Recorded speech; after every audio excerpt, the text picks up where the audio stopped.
तो एक स्वप्न की भांति वह समय निकल जाता है।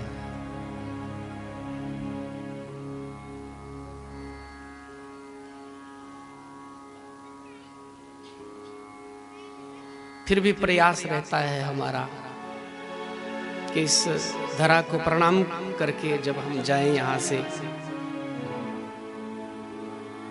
तो कम से कम 6 महीने तक हम इसी रस में डूबे रहें और आगे आने वाले 6 महीने तक हम फिर से वह व्यग्रता अपने भीतर प्रकट करें और बार बार ठाकुर जी हमें श्री वृंदावन धाम बुलावे और बार बार हम यहाँ पे आवे, श्री ठाकुर जी का दीदार करें, इनके साथ में अटखेलियां करें, नादानियां करें, ठाकुर की याद हमारे मन में रहे। यही आशा लेकर के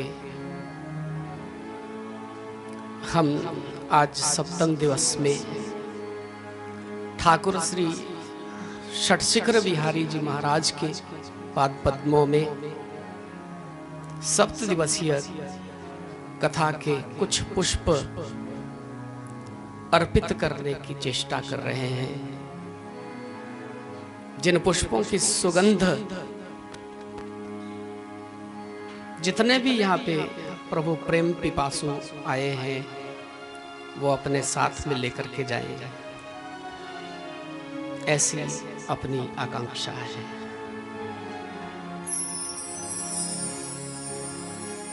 इस दरबार में आकर के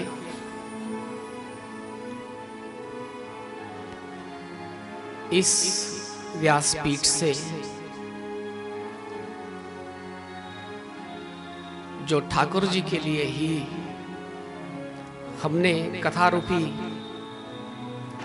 पुष्प अर्पित किए हैं, उन पुष्पों की कुछ सुगंध यदि आपको मिली होगी तो उसको अवश्य अपने साथ में लेकर के जाना।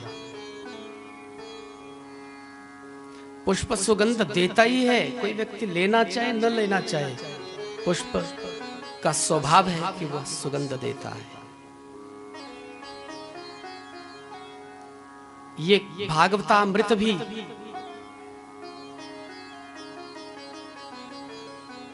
तुझे जीने का अवलंबन देता है, अमृत तुझे अमरत्व देता है, अमरता देता है। उस अमरता को, उस अमृत तत्व को जिसने स्वीकार किया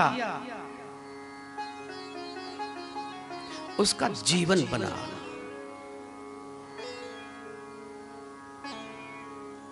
अमृत की वर्षा हुई,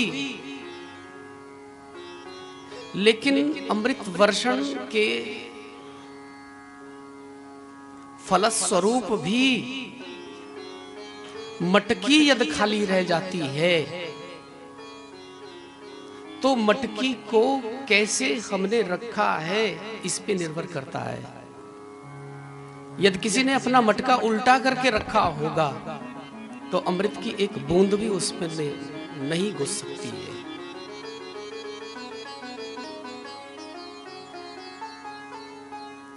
समझदार व्यक्ति जो है वो खुले मुंह वाला बर्तन उस समय बाहर रखता है जब आकाश से बारिश होती है, वर्षा होती है। खुले मुंह वाला जितना बड़ा बर्तन रखेगा उतना बड़ा बर्तन भर जाएगा।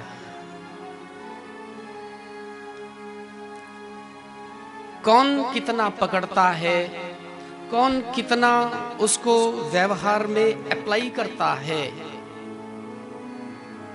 आवश्यक तो ये है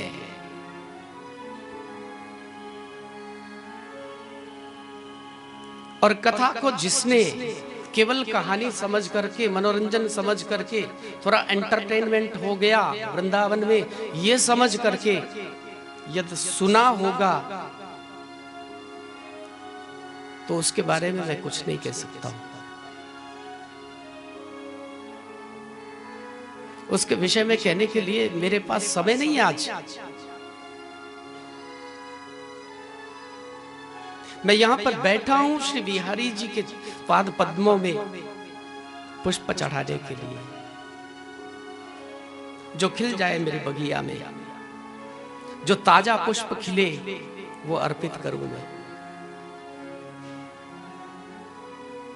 ये इन्हीं के लिए है, इन्हीं के लिए है।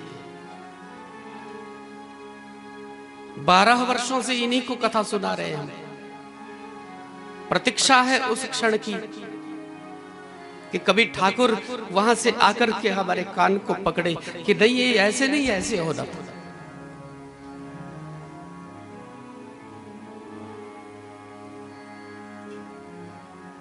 इसी आकांक्षा के साथ में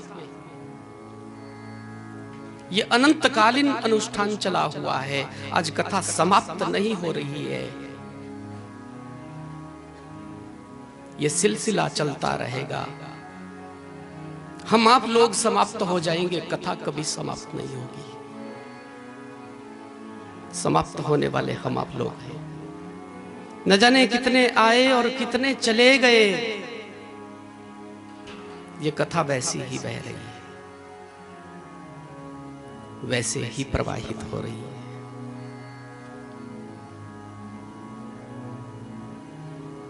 ठाकुर जी के सामने जब हम बैठते हैं तो हम कहते हैं समय का अभाव है, और जब हम दुनिया में विचरण करते हैं तो हमारे पास समय की कमी होती नहीं। यही तो दिक्कत है महाराज, यही तो समस्या है। प्रायोरिटी किसको दी है हमने? प्राथमिकता पर कौन है, ये विचारणीय विषय है, चिन्हित विषय है।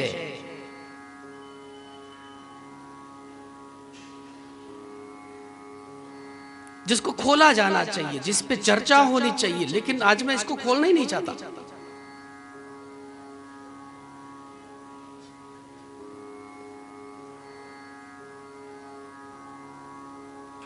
आज हम आप सभी लोग यहां पर बैठे हैं, ये कोई साधारण स्थान नहीं है। साधारण स्थली समझने की भूल कभी मत करना इसको। ये नहीं है साधारण स्थान।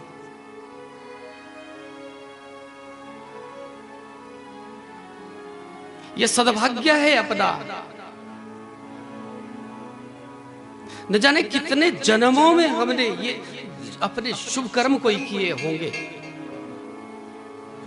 पुण्य अर्जित करते करते, पुण्य अर्जित करते करते, पुण्य की राशि राशि न्योछावर करके ये अवधि, ये समय, ये कालांश हमें प्राप्त हुआ है।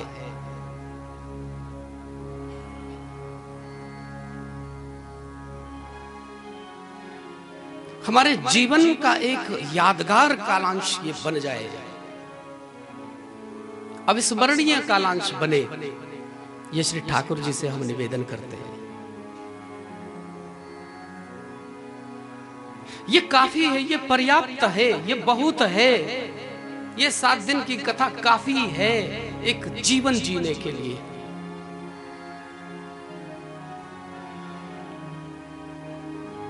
पूरा जीवन जीने के लिए पर्याप्त है।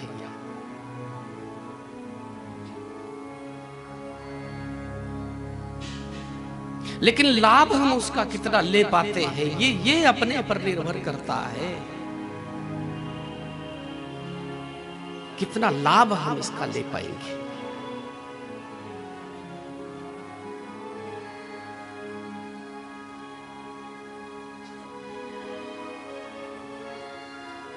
आप सभी लोग पावन देवधरा हिमाचल से चल कर के आए हैं। हिमाचल प्रदेश एक पावन धरा है, तपस्थली है।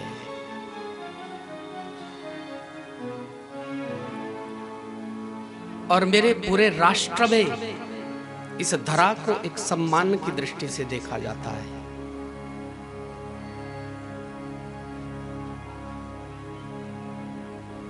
ये हम आप लोगों पर निर्भर करता है कि हम कैसी छाप छोड़ते हैं कहां पर जाकर के।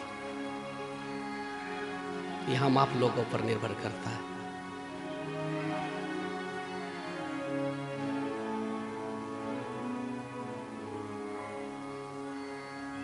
मुझे विश्वास है कि 7-8 दिन के इस प्रवास पर, इस दर्शनीय, मैं टूर नहीं कह सकता इसको, यात्रा नहीं कह सकता,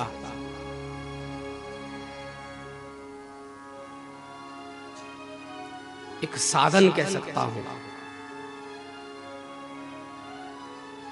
यह साधना के पथ पे किया गया एक साधन है। मुझे विश्वास है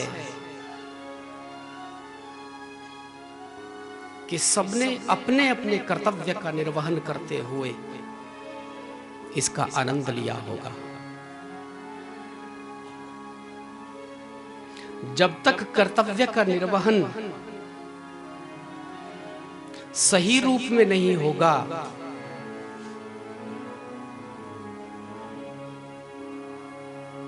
हमें आनंद नहीं मिल सकता है।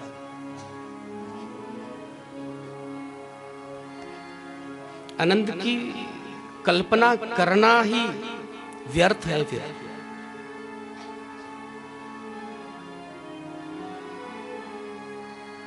पहले दिन भी निवेदन किया था कि यहां पे क्या कथा कहे महाराज। हम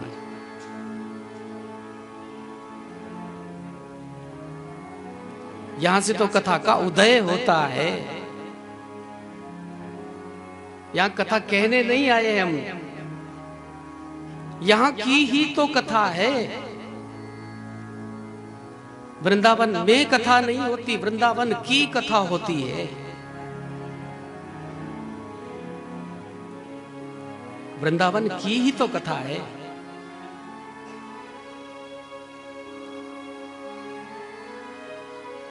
श्री ठाकुर जी ने 100 वर्ष तक द्वापर की लीला की है। 100 वर्ष द्वापर की लीला, लेकिन द्वापर की लीला की कोई कथा ही नहीं है। राधे राधे बोलो। कथा वृंदावन की है। और वो भी 25 वर्ष की नहीं, 11 वर्ष की। वो जो 14 वर्ष थे वो मथुरा की है। तो न मथुरा की कथा की विशेषता, न द्वारिका की कथा की विशेषता वृंदावन की कथा की है। कहने का अभिप्राय ये है कि हम जीवन में कितने वर्ष तक जीते हैं ये आवश्यक नहीं है। उन वर्षों में हमने कौन सा ऐसा कालांश बिताया है, ऐसी अवधि बिताई है जिसमें हमने भगवत गुणानुवाद किया, भगवत नामोच्चारण किया, जिसमें हम भगवत भाव में डूब करके रहे थे। ये आवश्यक है। गंगा में स्नान कितनी देर तक किया ये आवश्यक नहीं, गंगा में हमने डुबकी कितनी देर तक लगाई ये आवश्यक है। कितनी देर तक हम उस रस में डूबे रहे ये आवश्यक है।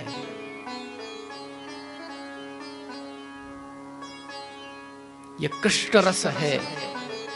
अरे कृष्ण केवल रस नहीं है, बोले कृष्ण ग्रह भी है। जय श्री कृष्ण बोलो।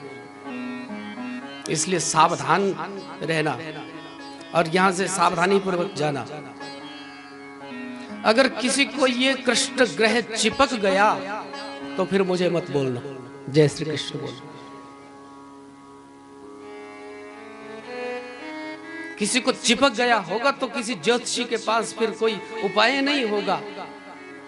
शनि राहु केतु किसी को लग जाए, 9 ग्रह लग जाए तो ज्योतिषी उपाय करते हैं उसके लिए। लेकिन कृष्ण ग्रह किसी को चिपक गया तो वो निकलता नहीं है, और किसी देवता के पास जाकर के भी नहीं निकलेगा। किसी झाड़ फूंक करने वाले के पास भी इलाज नहीं होगा इसका इलाज कहीं होता ही नहीं है। ये लाइलाज बीमारी है।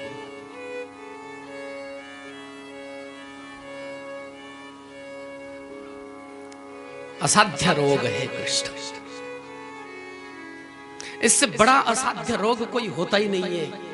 मैं विनय करता हूं आज अपने षटशिखर बिहारी से कि ये असाध्य रोग रूपी कृष्ण सबको लग जाए।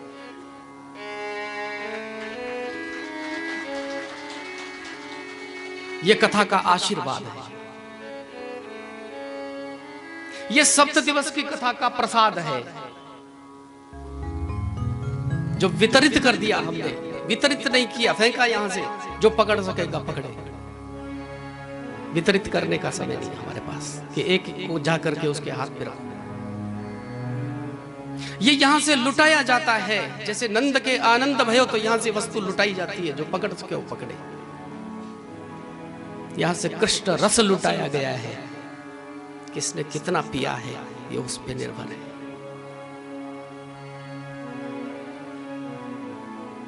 बहुत सी औपचारिकताएं हैं आज,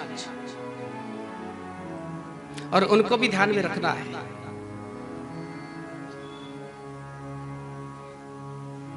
तो 10 मिनट में कथा को स्पर्श करते हुए उसको कंक्लूड कर रहा हूं। कंक्लूड करने में हम निपुण हैं। जय श्री कृष्ण बोल, आप घबराइए नहीं।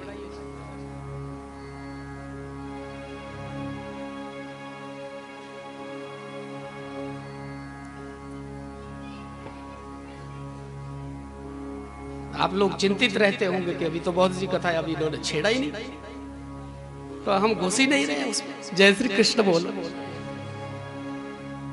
क्योंकि हमें पहले से ही डर है कि एक बार घुस गए तो फिर निकलना मुश्किल होगा, इसलिए हम घुसते ही नहीं है किसी प्रसंग में। राधे राधे बोल। कल घुस गए थे तो 2 बज गए थे।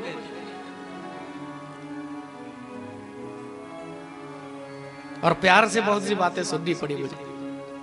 जय श्री कृष्ण बोल। और प्यार से बातें सुनने में मुझे बड़ा अच्छा लगता है।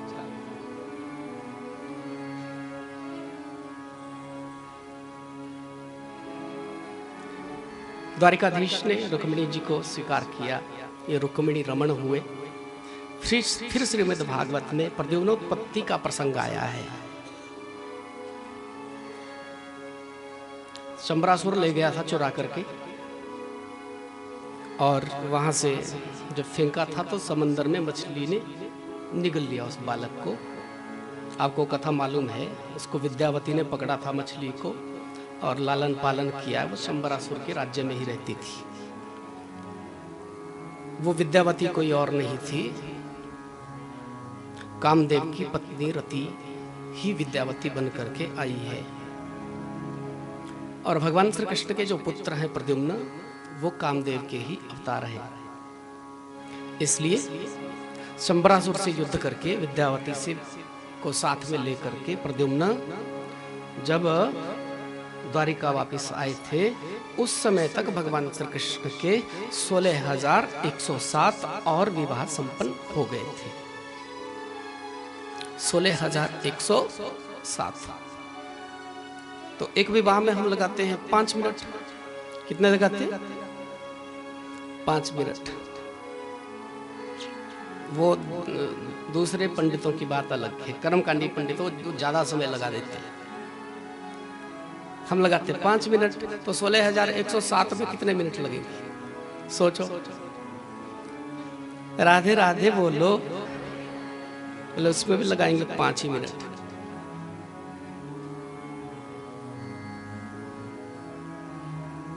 एक दिन भगवान श्री कृष्ण बैठे थे, सत्राजित नाम का राजा आया, गले में सेमंतक मणि धारण की है, उसके प्रकाश से द्वारिका प्रकाशित होने लगी। लोगों ने कहा कि इस मणि को भगवान को दे देना चाहिए, क्योंकि इस मणि की बड़ी विशेषता है। नित्य प्रति 8 भार सोना देने वाली ये मणि है। भगवान कृष्ण के खजाने में जब ये धन जाएगा तो उससे विश्व कल्याण होगा। सत्यजित ने कहा, मेरी मणि मैं कृष्ण को क्यों दे दूं भाई?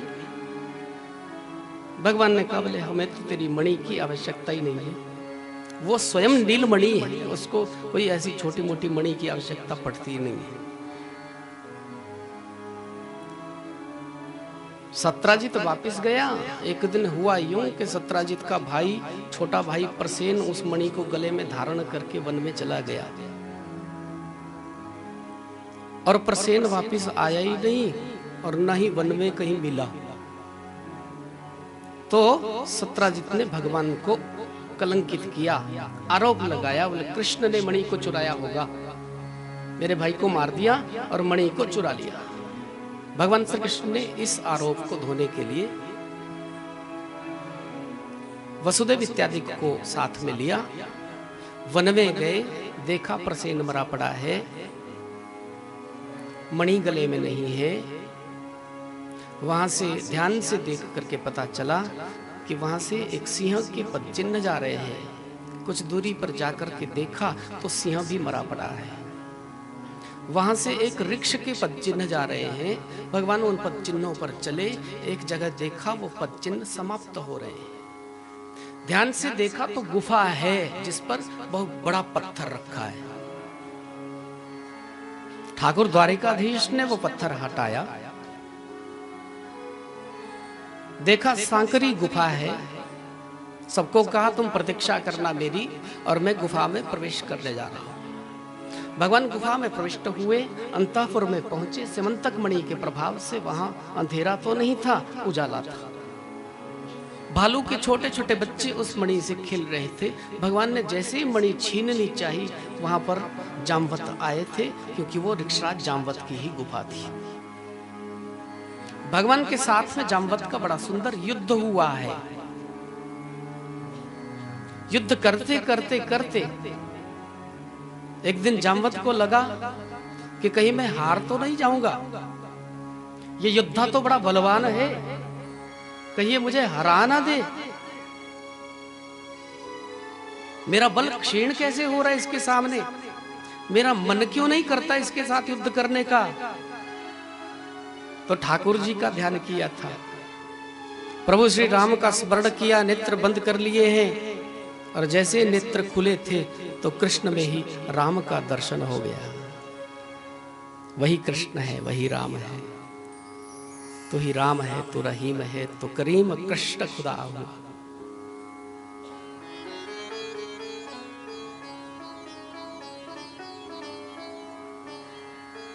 प्रभु के चरणों में निवेदन किया। बहुत रोए थे जामवत। जामवत ने कहा कि प्रभु, कोई सेवक अपने स्वामी के साथ में युद्ध कर ले, ये अच्छा नहीं है, मुझसे बहुत बड़ी भूल हुई है, आप मुझे क्षमा मत करना, आप मुझे दंडित करना। ठाकुर जी ने अंक में भर लिया था जामवत को, और जामवत से कहा कि जामवत तुम मुझे अति प्रिय हो, याद करो रामावतार में तुम्हारे मन में इच्छा प्रकट हुई थी कि रावण की सेना में कोई भी ऐसा वीर नहीं है, महारथी नहीं है, जिससे युद्ध करने में आनंद मिले। तुम्हारे मन में भाव जगा कि मैं प्रभु श्री राम के साथ में युद्ध करता तो आनंद आ जाता, मेरी थोड़ी भुजाएं खुल जाती। लेकिन उस समय मैं तुम्हारे साथ युद्ध नहीं कर सकता था, क्योंकि मर्यादा पुरुषोत्तम बनकर के आया था। और आज मैंने तेरी इच्छा को पूर्ण कर दिया, और अब मैंने मर्यादा को किनारे पे रखा है। अब भक्तों को आनंद देना चाहता हूं, जिसने जो मांगा है उसको देने के लिए मैं आया हूं। अब कृष्ण बन करके आया हूं, और माधुर्य रस वितरित करने के लिए मैं आया हूं। जामवत, तेरी इच्छा को मैंने पूर्ण किया। जामवत, कुछ और चाहिए तो बोलो, मांगो। जामवत ने कहा अब और क्या चाहिए, अब आप मिल गए, लेकिन हाँ, प्रभु ने कहा हाँ बोलो। बोले अब यही इच्छा करती कि अब आपका नाम लेता रहूं, भजन करूं बस।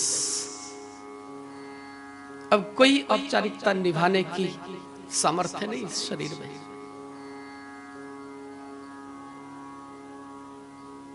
मेरे पास आपकी एक वस्तु है, उसको आप स्वीकार करिए बस, फिर उसके बाद हम भजन करेंगे। प्रभु ने कहा मेरी वस्तु तुम्हारे पास कौन सी है? तो जामवत ने इशारा किया था, अति सुंदरी जामवत की कन्या जामवती वहां पर उपस्थित हुई, प्रभु को प्रणाम किया है। जामवत ने कहा कि प्रभु ये आपकी ही शक्ति है, आपकी ही अमानत है, संभाल करके रखा था, आप इसको स्वीकार करिए। जामवती का विवाह प्रभु श्री कृष्ण के साथ में संपन्न हुआ है। और 9 दिन के बाद जब भगवान गुफा से बाहर निकले थे, उन्होंने देखा, उनकी कुशलता के लिए वसुदेव जी ने श्रीमद् देवी भागवत का यज्ञ करवाया था, अनुष्ठान करवाया था। भगवान का सुंदर स्वागत हुआ द्वारिका में। बोलिए जामवती रमण भगवान की जय हो।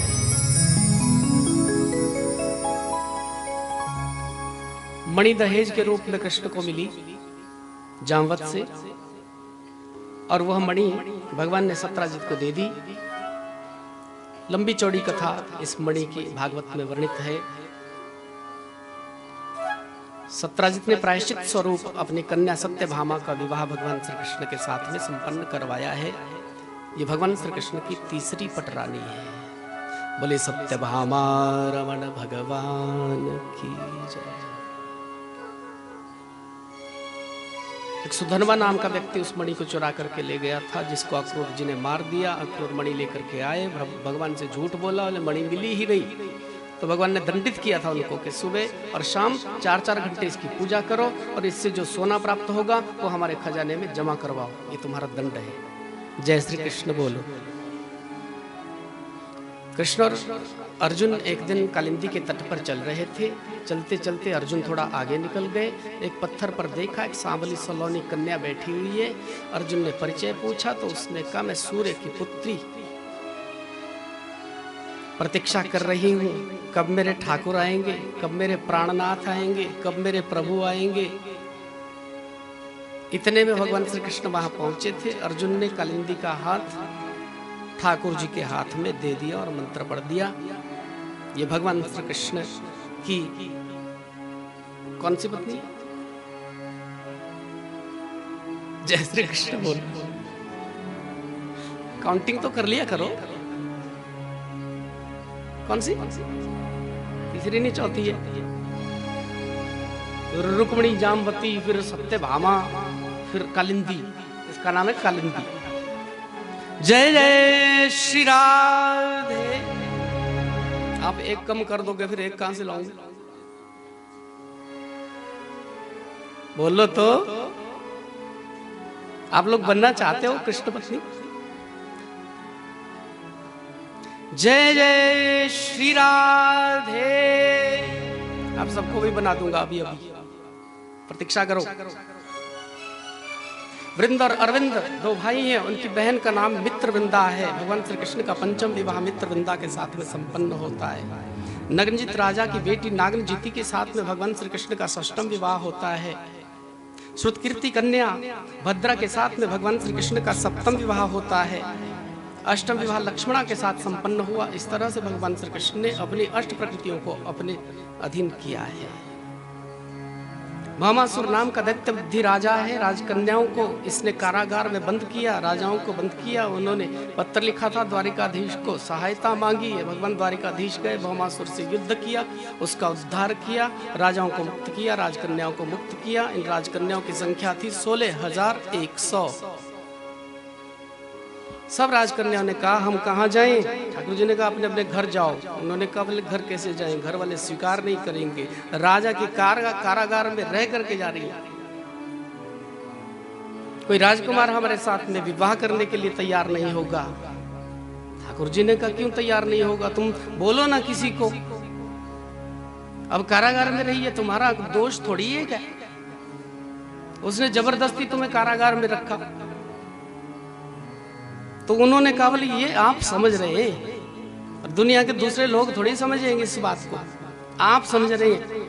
आप बोलो आप करेंगे हमसे विवाह, अब ठाकुर जी फंस गए, बोले मैं तो कर ही लूंगा। तो फिर एक मुहूर्त में, एक लग्न में, एक ही वेदिका में बैठ करके भगवान श्री कृष्ण ने इन 16,100 कन्याओं के साथ में विवाह किया है।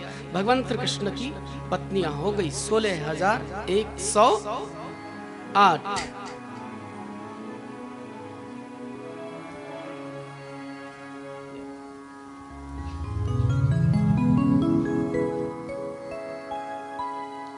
जय जय श्री राम, श्री द्वारिका नाथ की जय।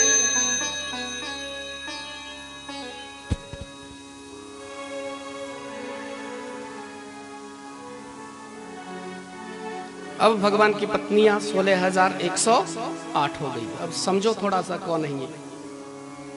पृथ्वी, जल, तेज, वायु, आकाश, मन, बुद्धि, अहंकार, ये जो 8 प्रकार की प्रकृति होती है वो ईश्वर के अधीन रहती है। ये अष्ट प्रकृतियां ही अष्ट महिषियां हैं। जय श्री कृष्ण बोलो। मेरे निवेदन किया था पहले भी कि वेद में 1,00,000 मंत्र हैं। कितने मंत्र हैं? 1,00,000। 1,00,000 मंत्रों में से 4,000 मंत्र ज्ञान कांड के हैं, 80,000 मंत्र कर्म कांड के हैं और 16,000 मंत्र उपासना कांड के हैं। उपासना का अर्थ होता है उपासनम, प्रभु के समीप निवास करना। ये कृष्ण पत्नियां हैं। ये 16,000 वेद के मंत्र कृष्ण पत्नियां हैं। फिर 100 कौन है? बोले 100 उपनिषद है जिनमें कृष्ण लीला स्पष्ट नजर आती है। ऐसे 100 उपनिषद भी कृष्ण पत्नियां हैं। इसलिए भगवान की पत्नियां 16,108 सबको दिखती है। केवल 16,108 नहीं है। जितने लोग आप यहां चल करके आए हो ना, 240, 220 जितने भी हैं वो सब कृष्ण पत्नियां हैं। जय श्री कृष्ण बोलो। कोई नहीं है तो बोलो, अभी विरोध करना।